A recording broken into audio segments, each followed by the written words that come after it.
Arda Güler vers un retour à Fenerbahçe. Un prêt qui pourrait relancer sa carrière. Ballon d'or 2024, controverse autour de l'absence de Vinicius dans le top 10, un vote surprise et une erreur de l'UEFA. Avant de commencer, si c'est la première fois que tu passes ici, je t'invite donc à t'abonner, c'est gratuit, ça prend 2 secondes et ça fait plaisir. Merci beaucoup à toi.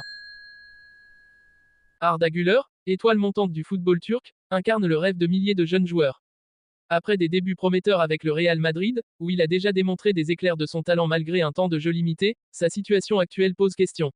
En effet, les attentes étaient immenses après sa belle fin de saison passée et son impressionnante performance lors du championnat d'Europe avec la Turquie.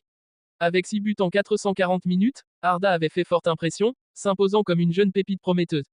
Cependant, la nouvelle saison n'a pas offert à Güler la montée en puissance espérée. Dans un effectif pléthorique et extrêmement compétitif au Real Madrid, il est difficile de trouver sa place, surtout pour un joueur aussi jeune. En 11 rencontres, Güler n'a cumulé que 292 minutes de jeu. Cela pourrait sembler suffisant pour certains, mais pour un joueur de son potentiel, chaque minute compte pour prouver sa valeur et progresser. Cette réalité a alors déclenché des rumeurs concernant un possible prêt, un choix stratégique pour lui permettre de continuer son développement et, surtout, de retrouver un temps de jeu à la hauteur de son talent. Fenerbahçe, le retour du prodige.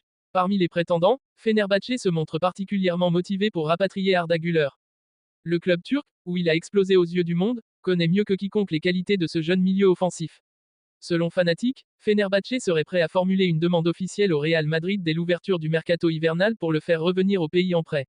Cette perspective semble d'autant plus plausible qu'Arda possède une forte attache émotionnelle avec le club stambouliote et ses supporters, qui voient en lui une future légende du football turc. Un retour temporaire à Fenerbahçe pourrait être la solution idéale pour Güler.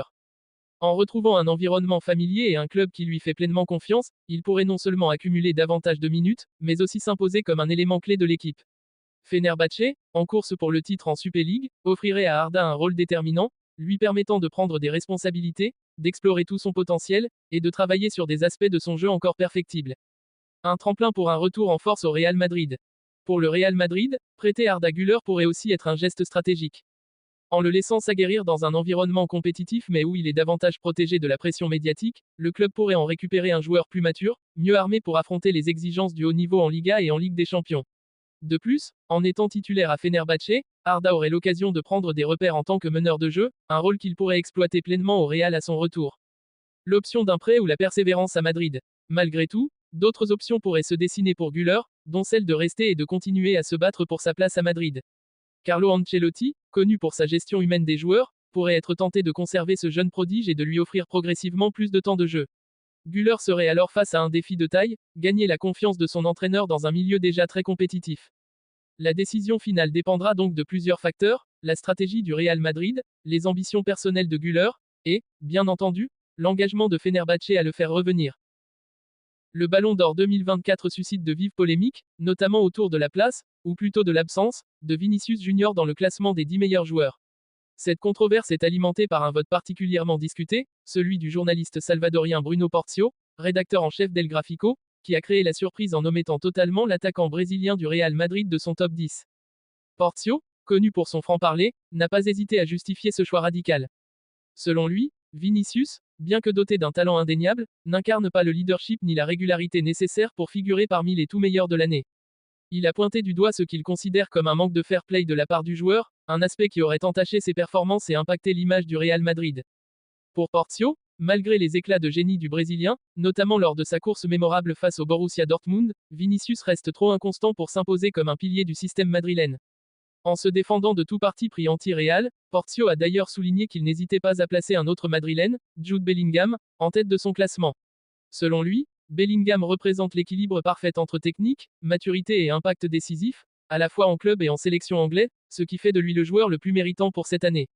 Les propos de Porcio ont fait réagir de nombreux acteurs du football, notamment en Espagne, où le célèbre journaliste Tomás Roncero, ardent défenseur du Real Madrid, a qualifié cette omission d'injustifiable. Selon Roncero, Vinicius incarne le futur du club et mérite davantage de reconnaissance internationale, d'autant plus que sa capacité à bousculer les défenses adverses s'est affirmée cette saison. Les statistiques de Vinicius en Ligue des Champions et en Liga, ainsi que ses prestations décisives dans les matchs importants, rendent pour lui cette exclusion incompréhensible. Mais la controverse ne s'arrête pas là. Dans un rebondissement inattendu, le président de l'UEFA a récemment révélé qu'une erreur de vote aurait été commise lors du processus de sélection, ajoutant ainsi de l'huile sur le feu. Cette déclaration laisse entendre que le classement final du Ballon d'Or pourrait ne pas refléter fidèlement l'opinion des votants, ce qui pourrait nuire à la crédibilité du prix.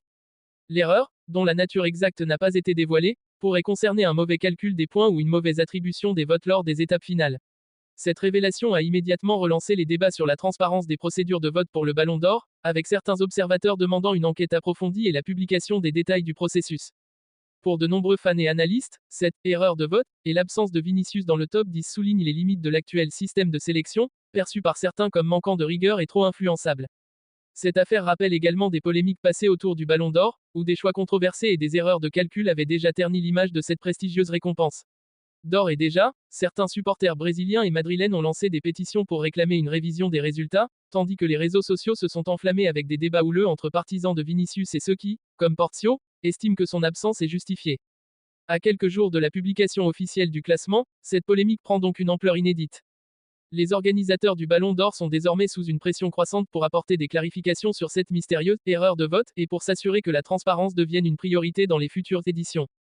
Les amateurs de football du monde entier attendent avec impatience de voir si des mesures correctives seront prises et si cette affaire marquera un tournant pour l'avenir du Ballon d'Or. Quoi qu'il en soit, l'édition 2024 restera gravée dans les annales, non seulement pour ses controverses, mais aussi pour les questions qu'elle soulève sur l'équité et la transparence dans la reconnaissance des plus grands talents du football mondial.